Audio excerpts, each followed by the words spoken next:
राधे राधे श्री हरिवंश। राधे राधे महाराज जी। बाबा जी पैसे का मोह त्याग करना चाहते हैं पर लालच त्यागने नहीं देता। महाराज जी रास्ता दिखाएं, हम क्या करें कि पैसे का मोह ना रहे हमारे। तुम्हारे अंदर ही थोड़ी है, सबके अंदर है। लोभ पास जे गल न बंधाया, सो नर तुम समान रघुराया। जिसने धन की लोभ की फांसी अपने गले में ना डाली हो, वो केवल भगवान ही है, या जो भगवान को प्राप्त महापुरुष हैं। अन्यथा इसका बहुत बड़ा प्रभाव है। तीन ही खाई बहुत जोर की बनाई गई हैं, जो भगवत प्राप्ति नहीं होने देती, अपने में गिरा लेती हैं। पहली है कंचन, दूसरी है कामिनी, तीसरी है कीर्ति। तो कंचन के अंतर्गत ही धन आता है। धन की वृत्ति इसलिए हमें प्रिय लगती है कि उससे हमें भोग मिलते हैं। अगर धन से भोग न मिले तो धन का महत्व खत्म हो जाए। अब बताओ, 2000 के नोट एक बक्सा भर आपको दिए जाए, आपको लेने में अच्छा लगेगा क्या? क्योंकि पता है उसका महत्व खत्म हो चुका है। नहीं पता है ना? तो धन का महत्व क्यों है आपके अंदर? क्योंकि उससे भोग सामग्री मिलती है। मन चाहे हम खर्चा कर सकते हैं। खर्चा किसमें? इंद्रियों के भोगों में।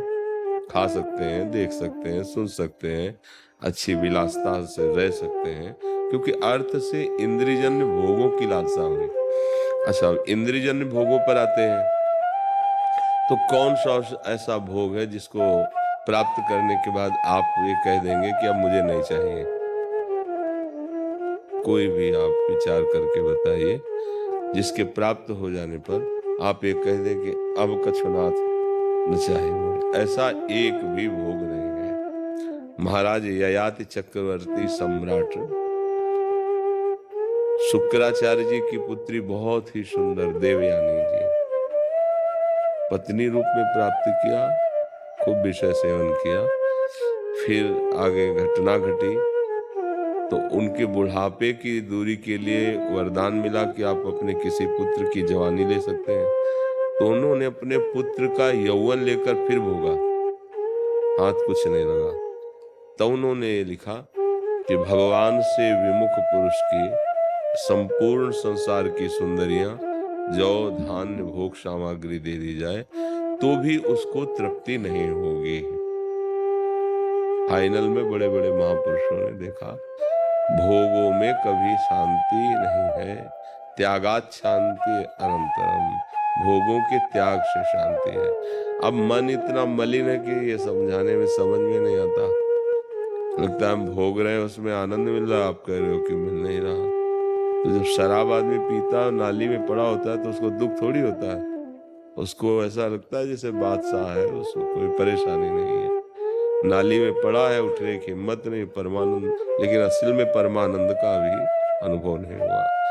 तो यदि हम भगवान के आश्रित होकर के नाम जप करें और नाम में हमारी महत्व बुद्धि हो जाए जैसे धन में होती है, तो आप इस लोक में भी सुखी हो जाएंगे और परलोक में भी सुखी हो जाएंगे। नाम जप नहीं है तो ये धोखेबाज माया हमको ऐसे ही फंसाकर पूरा जीवन नष्ट कर देती है। कहीं सुख नहीं है, कहीं सुख नहीं। कई बार हम इस बात को विस्तृत करके बताना चाहते हैं कि अपने लोग भ्रम में फंस गए हैं। भ्रम में एक कुत्ता हड्डी को पा गया तो दूसरे कुत्ते ने देखा तो उससे बचने के लिए एकांत में भागा और जाकर खूब हड्डी को चबा रहा है। उसी के गलफरों से खून निकल रहा है और उसको बड़ा मजा आ रहा है कि हड्डी में स्वाद है। ठीक ऐसे ही देखा तो उससे बचने के लिए एकांत में भागा और जाकर खूब हड्डी को चबा रहा है। उसी के गलफरों से खून निकल रहा है और उसको बड़ा मजा आ रहा है कि हड्डी में स्वाद है। ठीक ऐसे ही हमारे मन की दशा है। हमारी ही जीवनी शक्ति नष्ट होती है और हमें बड़ा मजा आ रहा है, हमें बड़ा सुख मिल रहा है। हर इंद्रिय हमको अपना गुलाम बनाती चली जा रही है, हमारा नाश करती चली जा रही है। नए नए बच्चे ड्रग्स, भांग, चरस, गांजा, शराब, अफीम अपने जीवन को नष्ट करते जा रहे हैं। उनको लग रहा बड़ा मजा आ रहा है। व्यभिचार, उनको लग रहा बड़ा मजा आ रहा है। तो बुद्धि हमारी खराब हो चुकी है। जब तक बुद्धि शुद्ध नहीं होगी तब तक बात नहीं बनेगी। और बुद्धि शुद्ध होने का एक उपाय रह गया है। और भी उपाय साधनाएं हैं पर कलयुग है, नहीं कर सकते आप। एक उपाय है, जैसे बने भगवान का नाम लेना शुरू कर दो। राधा राधा कृष्ण कृष्ण राम राम हरि हरि, जो नाम प्रिय हो। ये अपवित्र पवित्रो वा सर्वावस्थांगतो पिवा, यह स्मरेत पुंडरीकाक्षम सवायाभ्यंतरा शुचि। वो भीतर और बाहर दोनों जगह पवित्र कर देगा। धन सच्ची मानिए तुम्हारे चरणों में लुटेगा। यदि तुम धनाध्यक्ष कुबेर जिनके चरण सेवक हैं, लक्ष्मी जिनकी चरण चापती हैं, उन भगवान का आश्रय ले लो। पर ये जल्दी समझ में नहीं आता, माया के कारण लगता है भाई करना तो पड़ेगा ही, भगवान के आश्रय से क्या होगा, राम राम कहने सब काम बन जाएगा क्या? सच्ची सब काम बन जाएगा। विश्वास नहीं है, सब बन जाएगा। सब व्यवस्था अनंत ब्रह्मांडों की वो करते हैं, आपकी भी कर्मानुसार आपको कर रहे हैं। पर यदि नाम जपने लगेंगे तो फिर कर्मानुसार नहीं होगी, फिर पक्षपात हो जाएगा, फिर भगवान पक्षपात कर लेते हैं। सुदामा जी के भाग्य में लिखा था 6 श्री, लक्ष्मी का नाश, दरिद्रता। और जब भगवान ने उनके प्रेम भरे तंदुल पाए तो उनका भाग्य बदल गया।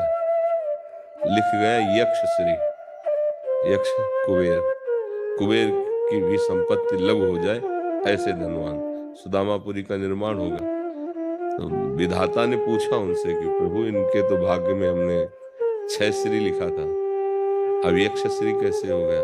पक्षपात देखो। तो भगवान ने कहा इन्होंने बहुत बड़ा भंडारा कर दिया। तो कब प्रभु खाने को तो है नहीं, भंडारा क्या कर दिया?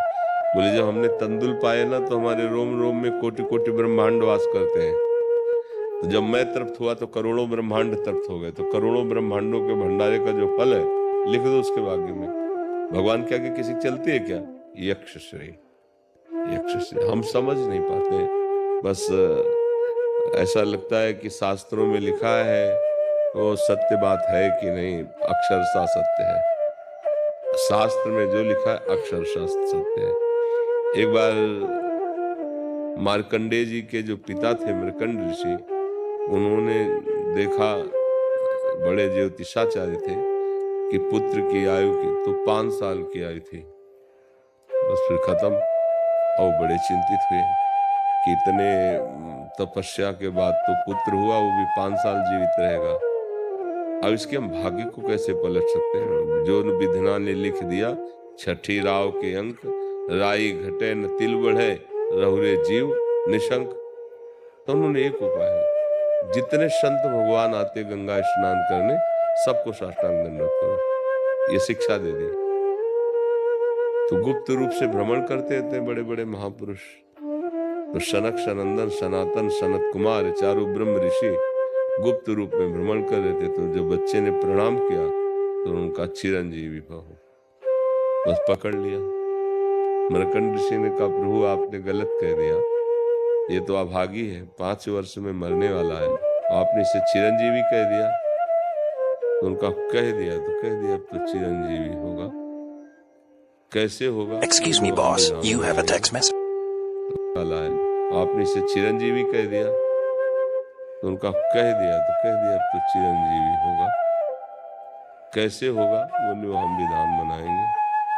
तो भगवान शंकर का नाम और उनका आश्रय, ये उपदेश किया सनकादि ने, कहा निरंतर जपो।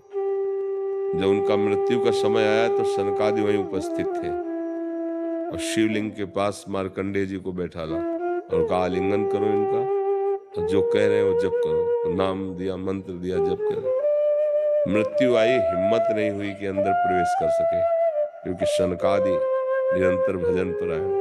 तो स्वयं मृत्यु ने भगवान शंकर का स्मरण किया कि आपका ही सब बनाया हुआ खेल है और आपकी शरण में है और आपके जन रक्षा कर रहे हैं और मेरा टाइम है इसको ले जाने का, अब आप आदेश कीजिए। तो भगवान शंकर प्रकट हो गए और उनका समस्या क्या है? बोले इसकी आयु खत्म है, 5 वर्ष की है। बोले मेरी 5 वर्ष आयु से जोड़ लो इसको, और कुछ नहीं बदलना, मेरी 5। ओ अनादि अनंत महिमा से जितना ब्रह्मा की आयु होती है ना भगवान की, ऐसे होती है निमिष, इतने। ब्रह्मा की आयु पूरी इतनी। ब्रह्मा का समय जानते हो? एक कमल की पंखुड़ी ब्रह्मलोक में लेके ऐसे सुई से छेदी जाए, यहाँ का 1 वर्ष पूरा हो गया। और ऐसे ब्रह्मा की पूरी दिव्य 100 वर्ष की आयु भगवान का निमिष है, आज भी है मार्कंडेय जी। हम लोग कथा केवल सुनते और कहते हैं, पर विश्वास नहीं करते भगवान पर। भगवान पर विश्वास करें। धन में सुख नहीं है, पक्का मान लो। आप बताओ कितना मिल जाए तो आप सुखी हो जाएंगे? जितना आप सोचेंगे उससे कई गुना किसी के पास है। तुम तो मतलब अपने ही दुख को जानते होगे। अपने लोग सबकी बातें जानते हैं, क्योंकि सब मिलते हैं आकर के। ऐसे ऐसे हैं कि वो खुद नहीं जानते उनके पास कितना धन है, इतने धनी है, पर कितने परेशान हैं। अगर वो बात आपके सामने रखे तो आप आनंदित हो जाएंगे कि यार हम बड़े सुखी हैं। जब तक भगवान का आश्रय नहीं, भगवान का भजन नहीं, तो शांति नहीं मिल सकती। देखो, बहुत अच्छे से समझ लो, इंद्र के समान किसी के पास ऐश्वर्य, वैभव, सुख सामग्री है ही नहीं। ऐसी अप्सराएं जो उतर जाए ना मृत्यु लोक में, तो प्राण निकल जाए, देख के प्राण निकल जाए। बड़े बड़े ऋषियों को क्षोभ हो गया और वो ब्रह्मचर्यहीन हो गए देख के। ऐसी सुंदरियां हैं, ऐसी सुंदरियां, ऐसा ऐश्वर्य, ऐसा पद, ऐसी में उसको भी शांति नहीं है। देवराज इंद्र को भी शांति नहीं है, वो भी विषयों से लालायित रहते हैं। अप्सराओं को छोड़कर एक ब्रह्म ऋषि की, एक महात्मा की कुटिया में जाके गलत आचरण करते हैं। सुना होगा अहिल्या प्रसंग, क्या है ये, क्या है? समझो, जरा विचार करके देखो, तुम क्या चाहते हो? उनके पास क्या कमी है? इसका मतलब चाहतों की पूर्ति नहीं हो सकती। बिना भगवान का भजन किए, भगवान का आश्रय लिए, कहीं कोई भी संतुष्ट नहीं है, चाहे जितने बड़ा पदाधिकारी हो विश्व ब्रह्मांड में। इसलिए जैसी परिस्थिति दी है भगवान ने, उसमें राजी रहना सीखो। जो दुख सुख है उसे भोगना सीखो, हिम्मत से लड़ना सीखो, और राधा राधा राधा राधा। तो ये जन्म आपका जो भी दुख सुख से लिखा हुआ है, भोग लो, आगे बढ़िया निर्मल हो जाओगे, एकदम हंस हो जाओगे, परम हंस हो जाओगे, भगवदानंद में डूब जाओगे। सत्य विषय यही है। और जादू टोना हो, जंतर मंत्र बंधवाना हो तो बहुत जगह है। बिना भगवान का आश्रय लिए कोई सुखी नहीं हो सकता। और आप भागे घूम रहे हो इधर उधर की, कोई जंतुर बांध दे, कोई कुछ। अरे आधा घंटा बैठकर रामायण पढ़ो, आधा घंटा बैठ के कीर्तन करो, रो रो के भगवान से प्रार्थना करो। अगर बदल न जाए सिस्टम तो हमें बता देना।